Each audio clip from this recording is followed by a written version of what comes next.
Hello అండి, welcome to మావి చిగురు స్టోరీస్. ఈరోజు కథ స్వప్నరాగలీనం. ఈ కథ మీకు నచ్చితే లైక్ చేయటం మర్చిపోకండి. మీకు ఎలా అనిపించిందో కామెంట్ చేసి చెప్పండి. ఈ ఛానల్ని కొత్తగా చూసేవారు మరిన్ని మంచి కథల కోసం సబ్స్క్రైబ్ చేసి బెల్ ఐకాన్ ఆన్ చేయండి. అప్పుడు ఏ కొత్త వీడియో పెట్టినా మీ దాకా వస్తుంది. ఇక కథ మొదలు పెడదాం. హంపి గ్రామాన్ని చేర్చి ప్రవహిస్తున్న తుంగభద్ర నదిలో ఉందా మండపం. దాని చివర అంచు మీద కూర్చుని నదిలో కాళ్ళు పెట్టిన చందర్ ఆ ఒడ్డునున్న లంకా గ్రామంలో విరుపాపుర గడ్డని ఈ ఒడ్డునున్న హంపిని మార్చి చూస్తా మంచి గైడు దొరికితే బావుండు అనుకుంటుండగా ఇంతలో తను కూర్చున్న మంటపంలోనున్న చీకట్లో నుంచి సన్నటి మువ్వల చప్పుడు వినిపించింది. వెనక్కి తిరిగి చూస్తే తెల్ల చీర కట్టుకున్న 30 ఏళ్ల మనిషి నవ్వుతా తన దగ్గరకొస్తే రెప్పార్పకుండా చూస్తున్నాడు. విన్ని నల్లగా ఉంది, పెద్ద కళ్ళు, పెదాలు బాగున్నాయి, పుష్టిగా ఉంది. ప్రాక్టీస్ మానేసిన క్లాసికల్ డాన్సరేమో అనుకున్నాడు. బాగా దగ్గరకొచ్చిన ఆమెని హలో అంటా పలకరించాడు. ఆ మనిషి కూడా అలాగే పలకరిస్తా ఆ చందర్కి కాస్త దూరంగా కూర్చుని నా పేరు స్వప్న, గైడ్ కోసం చూస్తున్నారా అంది. అవునన్నట్టు తలాడించాడు చందర్. నాకు ఈ కృష్ణదేవరాయల సామ్రాజ్యం ఉన్న ప్రాంతం బాగా తెలుసు. మీరు సరే అంటే మొత్తం నేను చూపిస్తాను అంది. చూస్తుంటే సుకుమారంగా ఉన్నారు, ఇన్నేసి మైళ్ళు నాతో తిరగగలరా అన్నాడు చందర్. నవ్వేసిన స్వప్న ఇవాల్టికి చూడండి, నచ్చకపోతే రేపటి నుంచి గైడ్ని మార్చుకుందురు గాని అంది. సరే అంటా లేస్తే స్వప్న కూడా లేచింది. 12 అంతస్తుల 140 అడుగుల ఎత్తున్న మహాగోపురం దాటి లోపలికి వెళ్ళేటప్పటికీ మహాప్రాంగణం దర్శనమిచ్చింది.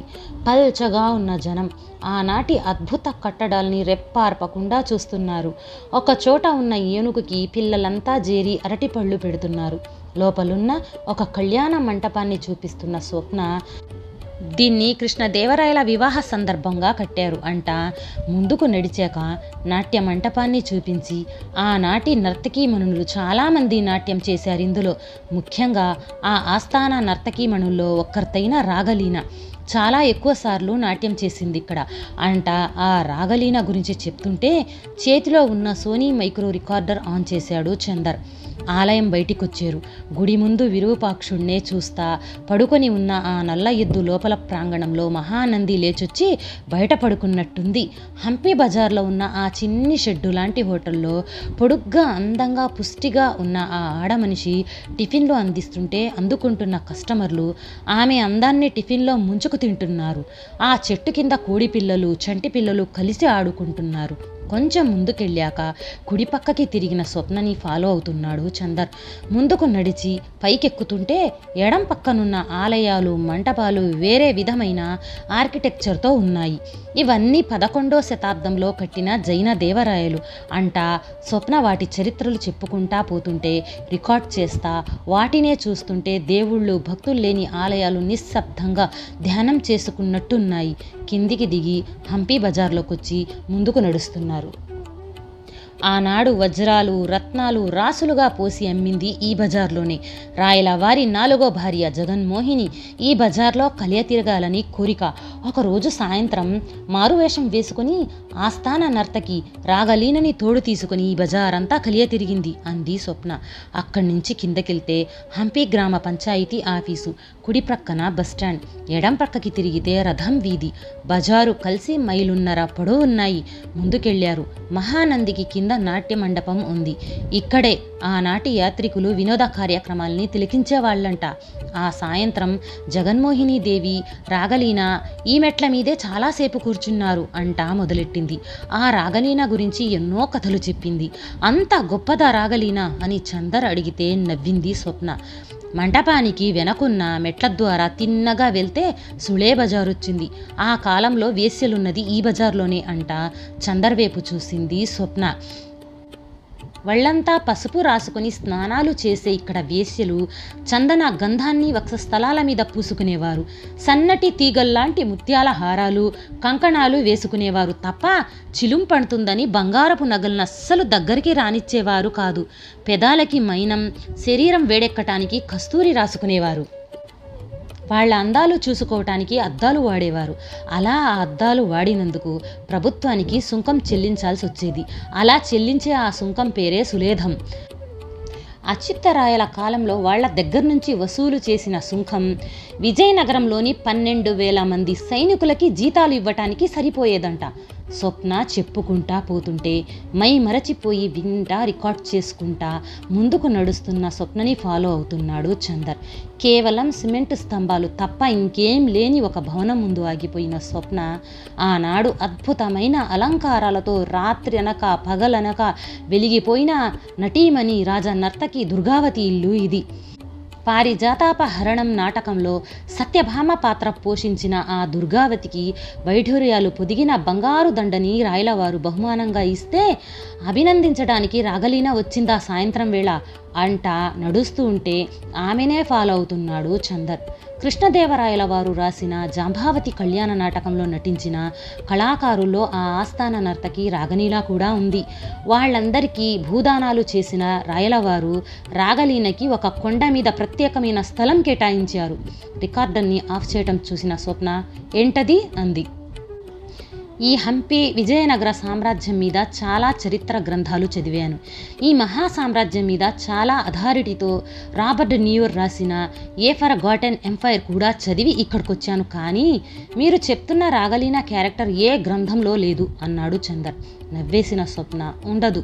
కాలం మరిచిపోయిన మనిషి రాగలీన, కాలం నిర్లక్ష్యం చేసిన మనిషి రాగలీన, ఒక మహోన్నతమైన ఉదాత్తమైన మనిషి రాగలీన. వినటానికి ఇబ్బంది పడుతున్నట్టున్నారు, ఇక చెప్పనులే అనేటప్పటికీ కంగారు పడ్డ చందర్ అయ్యోయ్యోయ్యో ఇది కొత్త క్యారెక్టర్ నాకు అంటున్నాను, దయచేసి చెప్పండి అంటా రికార్డ్ ఆన్ చేశాడు చందర్. ఇద్దరు కృష్ణానగర్ వైపు నడుస్తున్నారు. ఆ మర్రి చెట్టు మీద కోతి పిల్లలు, దాని నీడలో చంటి పిల్లలు ఆడుకుంటున్నారు. పోలాండ్ దేశం టూరిస్టు కుర్రోడు లగేజీ బ్యాగ్ తగిలించుకొని హంపి ఎక్కడికి పారిపోతుందోనని పరుగుల్లాంటి నడకతో నడుస్తున్నాడు. శరీరం మొత్తం బొల్లి ఉన్న ఆ అమ్మాయి విదేశీ అమ్మాయిలో కలిసి నడుస్తా వాళ్లలో ఒక్కటైపోయింది. సగానికి పైగా క్రాస్గా విరిగిపోయిన కృష్ణా టెంపుల్ గాలిగోపురం దాటి కాంప్లెక్స్ లోపలికెళ్తే గర్భగుళ్ళో బాలకృష్ణుడు లేడు గాని కొన్ని ఆవులు మట్టుకు హాయిగా మేస్తున్నాయి. మూల విరాట్టులు లేని గుళ్ళోని కలియ తిరుగుతా ఒక గుడి నాంచి ఉన్న జమ్మి చెట్టు నీడలో తిరుగుతా ఆ ప్రాంతమంతా తనకి బాగా తెలుసున్నట్టు చూస్తుంటే ఆ మనిషినే చూస్తున్నాడు చందర్. ఒరిస్సా రాజుని జయించి వాళ్ళమ్మాయి జగన్మోహిన్ని పెళ్లి చేసుకున్నాక మామగారిని ఇక్కడికి రమ్మని ఆహ్వానిస్తే నేను రోజూ పూజ చేసుకునే బాలకృష్ణుడి గుడి మీ ఊళ్ళో ఉంటేనే వస్తాను అన్నాడంట ఆయన. నవ్వేసిన కృష్ణదేవరాయలు ఆ మామగారి కోసం కట్టించిన గుడి ఇది. లోపలికొచ్చిన ఆ ఒరిస్సా మహారాజుకి వేయడానికి అన్నట్టు పూలమాలలు పట్టుకున్న ఇద్దరు అందగత్తెల విగ్రహాలు కూడా ఉన్నాయి. ఎత్తుగా ఉన్న మహాద్వారం, ఆగ్నేయ మూల వంటశాల, చుట్టూ బేడా మంటపం, నైరుతిలో సభామంటపం, ఈశాన్యంలో మహామంటపం, ఇవన్నీ ఆనాడు మామగారి కోసం కట్టినవే అని చెప్పుకుంటా పోతా కనిపిస్తున్న ఆ నాట్య మంటపంలో గిళ్ళాగిన స్వప్న ఇందులో ఆ దేవదాసీలు ఆస్థాన నర్తకీమణులు నాట్యాలు చేసేవారు అంట. ఆ కృష్ణా కాంప్లెక్స్ ముందుకున్న కొలను దగ్గరికి వెళ్ళాక ఆ కొలను చరిత్ర చెప్తుంటే హసన్ నుంచి వచ్చిన యాత్రికులు మైమరచిపోయి వింటున్నారు. మధ్యాహ్నం మ్యాంగో ట్రీ అనే కడప ప్రాంతం వాళ్ళ రెస్టారెంట్లో భోజనం చేసొచ్చాక కళ్ళేకాడు గణపతి పొలాల్లో ఉన్న ఉగ్ర నరసింహుడి దగ్గరికి తీసుకువెళ్ళి వెనక్కొస్తుంటే అక్కడ బొమ్మల్ని రాతితో చెక్కి అమ్మే తమిళం వాళ్ళ దుకాణాల దగ్గరకు వచ్చేటప్పటికి సాయంత్రం కాబోతుంది. విరుపాపుర గెడ్డలో ఉన్న నడికట్ల గోపాలస్వామి మోగ్లీ గెస్ట్ హౌస్లో దిగిన చందర్ని అక్కడికి వెళ్ళటానికి హంపి రేవులో బోటెక్కించిన స్వప్న రేపు పొద్దుట ఇక్కడే కలుద్దాం అని చెయ్యూపుతుంటే బోటు కదిలింది. హంపి గ్రామం మొత్తం కనబడేలాగా ఆ గెస్ట్ హౌస్ ఫస్ట్ ఫ్లోర్లో రూమ్ తీసుకున్న చందర్ స్నానం అది చేశాక బాల్కనీకి వచ్చి కూర్చునే టైంకి చీకటి పడుతుంది. మసగ్గా కనిపిస్తున్న తుంగభద్రా నది అవతలున్న ఆ పురాతన హంపి గ్రామంలో దీపాలు వెలుగుతుంటే ఆ చీకట్లో బోళ్లంత చరిత్ర దాగున్నట్టు అనిపిస్తుంది. అటే చూస్తా ఆలోచిస్తున్న చందర్కి ఆ పగలంతా తనని తిప్పిన ఆ స్వప్న గుర్తుకొస్తుంది. మొత్తం సామ్రాజ్యాన్ని గుటకలేసి మింగేసి అరాయించుకున్నట్టు చెప్తుంది. అసలు ఎవరి స్వప్న? తన నుంచి ఏం ఆశించి వచ్చింది? కాఫీ పట్టుకొచ్చిన సర్వర్ కారంత్ రాత్రి డిన్నర్ ఏం ఆర్డర్ చేస్తారు సార్ అన్నాడు. చెప్తాను అని నవ్వుతా ఆ కారంత్ భుజం మీద చెయ్యేసిన చందర్ పొద్దుట్నుంచి తనని హంపి తిప్పుతా చూపించిన స్వప్న గురించి చెబుతా ఉంటే నీళ్ల జగ్గు పెట్టడానికి వచ్చిన ఆ ముసలి పని మనిషి బసమ్మ వాళ్ళకి కాస్త దగ్గరగా వచ్చి కూర్చుంది. తనకి పరిచయమైన స్వప్న తనకెక్కడ తిప్పిందో చివరికెక్కడ దింపిందో మొత్తం చెప్పిన చందర్ కాసేపు ఆగాడు. నవ్వుతా ఆ చందర్నే చూస్తున్న కారంత్, ఈ రకం మనుషుల్ని నేను ఎరుగుదును సార్, వీళ్ళు ఎక్కువగా ఇక్కడికొచ్చే ఫారినర్స్ని అట్రాక్ట్ చేస్తూ ఉంటారు అన్నట్టు మీతో ఏ భాషలో మాట్లాడింది? తెలుగు. కన్నడం, ఇంగ్లీషు ఇంకా బాగా మాట్లాడతారు. చాలా గమ్మత్తుగా మాయ చేసే వీళ్ళు లాస్ట్లో మన దగ్గరున్నది మొత్తం లాగేసుకుంటారు. వాళ్ళసలు అడగరు, ఆ మాయలో పడ్డా మీరే మొత్తం ఇచ్చేస్తారు అన్నాడు కారంత్. నవ్వుతా వాళ్ల వైపు చూసిన బసమ్మ, కొందరైతే ఆ కాలంలో ఒక మనిషే మళ్ళీ పుట్టినట్టు అప్పటికీ భాష మాట్లాడతారు, తెగ యాక్ట్ చేస్తారు అంది. ఈ మనిషి అలా చేయటం లేదే అన్నాడు చందర్. ఇవాళ మొదటి రోజే కదా, రేపటి నుంచి చూడండి అంటా లేచి వెళ్ళిపోయింది బసమ్మ. సరే, నైట్ ఫుడ్ నిన్నట్లాగే ప్రిపేర్ చేయమంటారా అన్నాడు. అలాగే అని చందర్ తలాడిస్తూ ఉండగా గోపాలస్వామి గారి అబ్బాయి శ్రీనివాస్ పిలిచేటప్పటికీ కిందికి పరిగెత్తుకుంటూ వెళ్ళాడు కారంత్. హంపీరేవులో పడవ దిగిన చందర్ చుట్టూ చూస్తుంటే నేనిక్కడున్నాను అంటా స్వప్న గొంతు. తల తిప్పి చూస్తే ఒక ఫారినర్తో మాట్లాడతా కనిపించింది స్వప్న. నల్లటి ఆ మనిషి ముదురు రెచ్చకాయ రంగు చీర కట్టుకుంది. ఆ పెద్ద కళ్ళు చాలా లోతైన భాష తెలిసినట్టు గమ్మత్తుగా కొట్టుకుంటున్నాయి. నవ్వుతా ఉన్న సీరియస్గానే ఉన్నట్టు కనిపించే ముఖం, పెద్ద నల్లబొట్టు, కింద కొదిలేసిన పొడుగాటి జుట్టు.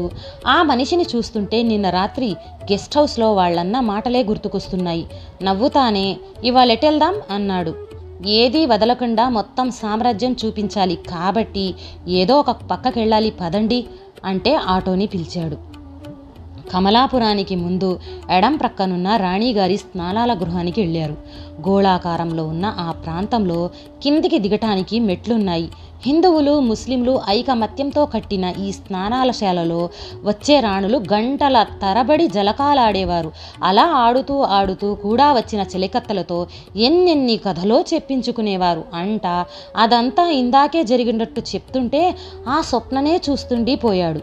అక్కడి నుంచి బయలుదేరారు. రోడ్డు మీద ఒకతను మోస్తున్న కావడి అటూ ఇటూ కట్టి ఉన్న రంగురంగుల ప్లాస్టిక్ బిందెల్ని చూస్తుంటే రంగులు మొత్తం నడిచి వెళ్తున్నట్టు. ఇంకొంచెం ముందుకెళ్ళాక అరటి తోటల మధ్యున్న ఆ రాతి మండపంలో ఓ ఫారిన్ అబ్బాయి ఒళ్ళో పడుకోనుందా ఫారిన్ అమ్మాయి. ఇంకొంచెం ముందుకెళ్ళాక ఆటో ఆపమని దిగింది.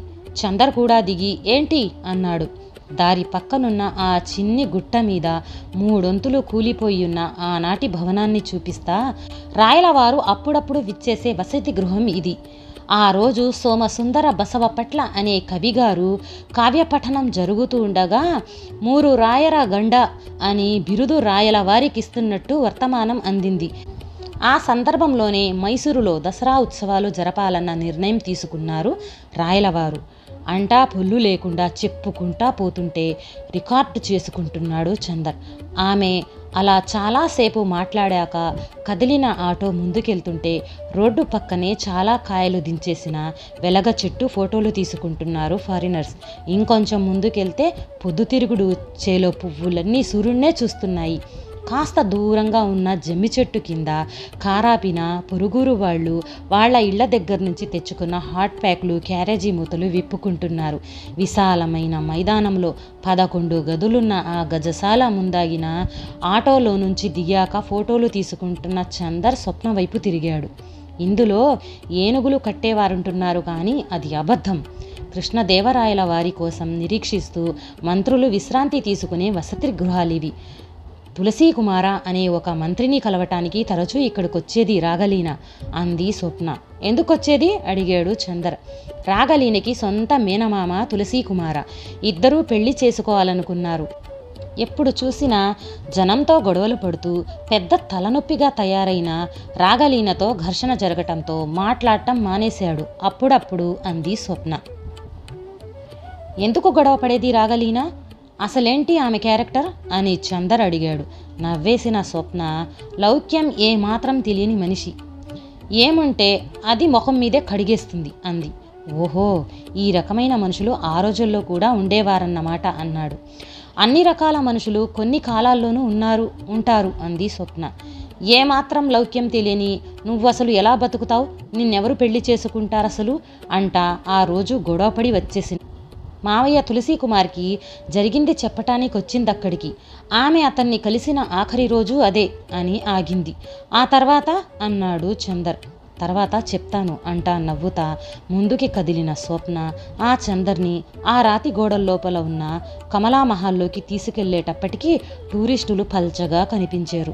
ముదురు గులాబీ రంగులో ఏ మాత్రం చెక్కు చెదరకుండా ఉన్న ఆ లోటస్ మహల్ ఉన్న ఆ ప్రదేశం అంతా పచ్చగా అందంగా ఉంది. మహారాణి చిన్నదేవి గారు ఈ మహల్లోకి వచ్చినప్పుడు చుట్టూ నీళ్లని పైకి ఎగజిమ్మే ఏర్పాటు చేసేవారంట. దాంతో ఏసీ చల్లదనం లోపల ఏర్పడేది. లోపల చిన్నదేవి కచేరీ చేస్తుంటే రాగలీన నాట్యం చేసిన సందర్భాలెన్నో అంట కొన్ని వివరించింది.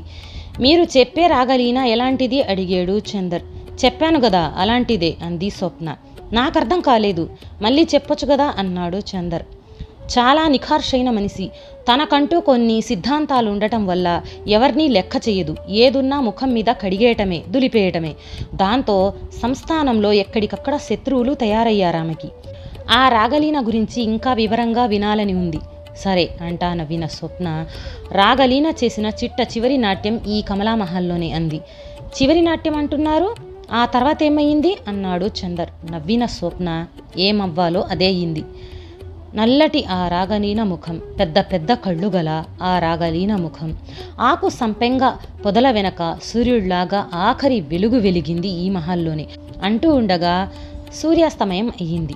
వింటున్న చందర్ ముఖం జేవురించుకుపోయింది. విరుపాపుర గడ్డలో గోస్వామి వారి మోగ్లీ గెస్ట్ హౌస్. ఆ స్వప్న చెప్పే చరిత్రలో రాగలీన అనే ఒక గొప్ప క్యారెక్టర్ గురించి చెప్తుంటే ఇప్పుడున్న ఈ స్వప్న ఆ రాగలీన ఒకే పోలికల్లో ఉన్నారనిపిస్తుంది అని చందర్ అంటుంటే నవ్వేసిన కారంతా ఇంకా అన్నాడు. ఇంకేం లేదు, ఆ రాగలీననే నన్ను హంట్ చేస్తుంది. ఇప్పుడు తను ఎలాగుండేదో అలాంటి మనిషి ఒక్కరితే కృష్ణరాయల కాలంలో ఉండేది అని చెప్తుందా మీకు అడిగాడు కారంత్. అవును అన్నాడు చందర్. నవ్వేసిన కారంత్. బుట్టలో బానే వేస్తుంది మిమ్మల్ని అన్నాడు. డబ్బు మనిషిలా ఏ మాత్రం అనిపించలేదు కారంత్ అన్నాడు చందర్. డబ్బు కాకపోతే ఇంకోటి ఇదేదో చూస్తా ఉండండి, లాస్ట్కి ఏం జరిగిద్దో అన్నాడు కారంత్. చివరికి ఏం జరుగుద్ది అన్నాడు చందర్. మొన్నొకటి జరిగింది వినండి. ఇంగ్లీషు బాగా వచ్చిన గైడు 5 రోజుల పాటు ఫారినర్స్ని బాగా ఇన్వాల్వ్ చేసి ఆఖరి రోజున నేనే కృష్ణదేవరాయల్ని, ఈ జన్మలో నా అవతారం అని తెగ యాక్ట్ చేసినప్పటికీ అది తెలిసిన పోలీసులు తీసుకెళ్లి జైల్లో పారేశారాణ్ణి అంట మెట్లు దిగి వెళ్ళిపోతున్న కారంత్ని చూస్తా ఆలోచిస్తూ ఉండిపోయాడు చందర్. 22 అడుగుల ఎత్తు, 80 అడుగుల పొడవు ఉన్న ఆ దిబ్బని మహానవమి దిబ్బ అంటారంట. దానికి వెనక నుంచున్న మెట్ల మీద నుంచి వచ్చే రాయలవారు అక్కడ జరిగే పండుగల్ని, సంబరాల్ని తిలకించేవారంటూ కళ్ళకి కట్టినట్టు చెబుతా ముందుకి నడుస్తుంటే కనిపించిన ఒక శిథిల సౌధం ముందాగి ఇక్కడొక పండుగ చేసుకున్నారు అంది. ఏం పండుగ, ఎందుకు అని చందర్ అడిగేలోపే ఉదయగిరి కోట రాయలు పరమవటంతో దానికి మురసయ్యని గవర్నర్గా నియమించిన సందర్భంగా పండగ చేసుకున్నారిక్కడ అంది. ఆ పండగలో మీరు చెప్పే రాగలీన డ్యాన్స్ ప్రోగ్రాం జరగలేదా అడిగాడు చందర్. జరిగింది. అయితే నాట్యం చేసింది ఆమె కాదు, మరో ఆస్థాన నర్తకి దుర్గాదేవి అంది. మరి రాగలీన ఎందుకు నాట్యం చేయలేదు అడిగాడు చందర్. ఎందుకు చేస్తుంది, అప్పటికి ఆ రాగలీన జీవితం మనం ఊహించని మలుపు తిరిగిపోయింది కదా అంది స్వప్న.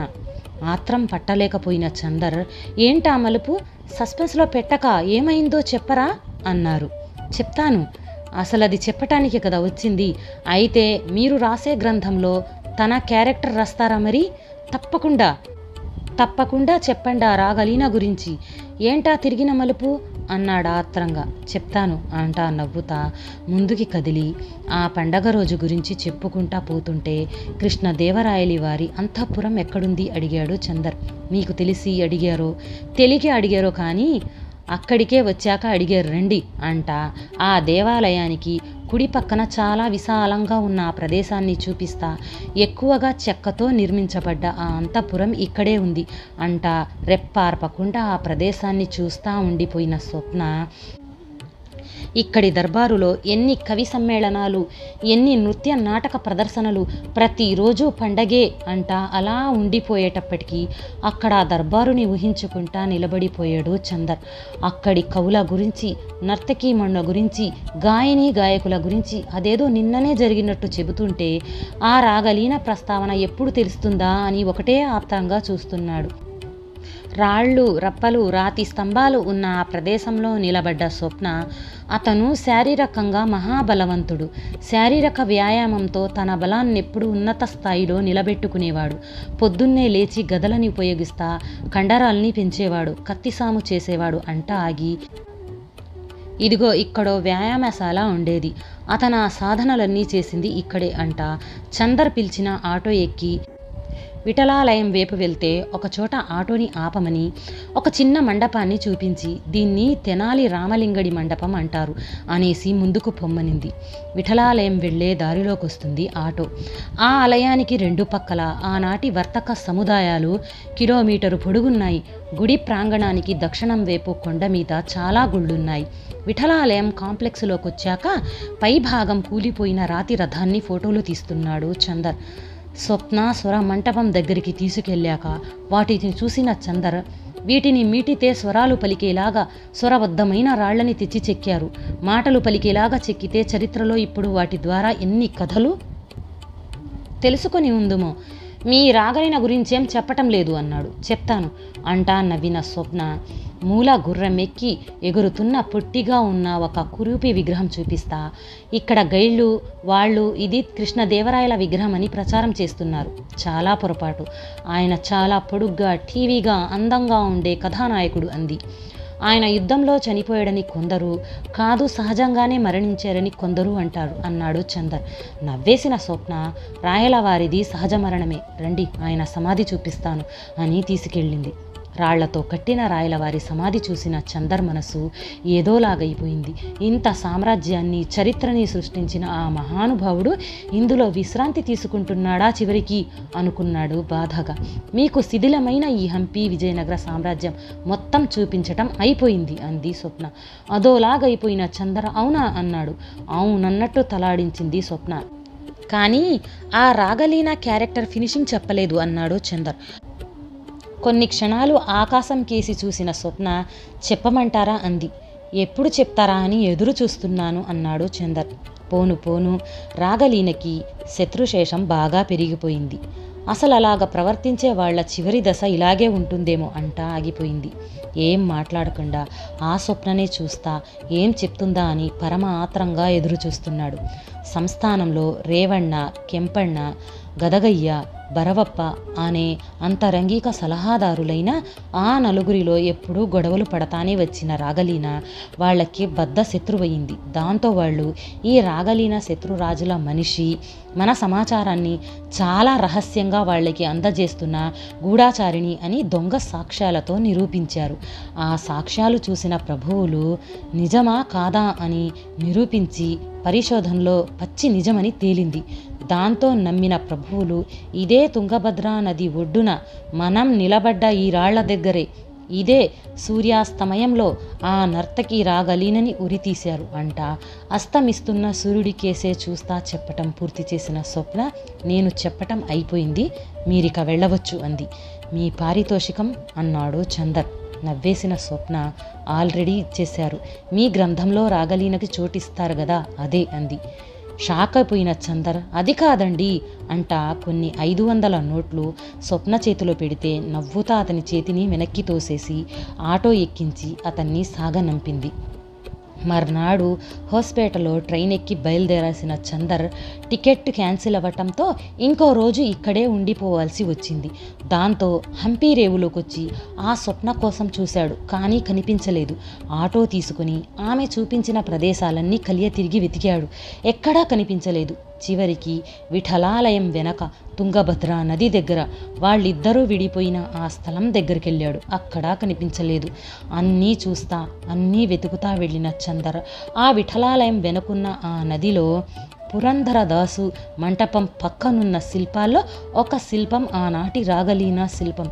నిన్న మొన్న ఇవాళ స్వప్న అన్న పేరుతో వచ్చి తనకి సామ్రాజ్యమంతా చూపించిన రాగలీన శిల్పం ఆ శిల్పం. కళ్ళల్లో నుంచి కారుతున్న కన్నీళ్లతో ఆ శిల్పాన్ని చూడకుండా ఏమైపోయిందా స్వప్న అనుకుంటా వెతుకుతా వెళ్ళిపోయిన చందర్ ఆ సూర్యాస్తమ సమయంలో ఆటో ఎక్కి దూరంగా వెళ్ళిపోయాడు. ఈ కథ నచ్చితే తప్పకుండా సబ్స్క్రైబ్ చేయండి.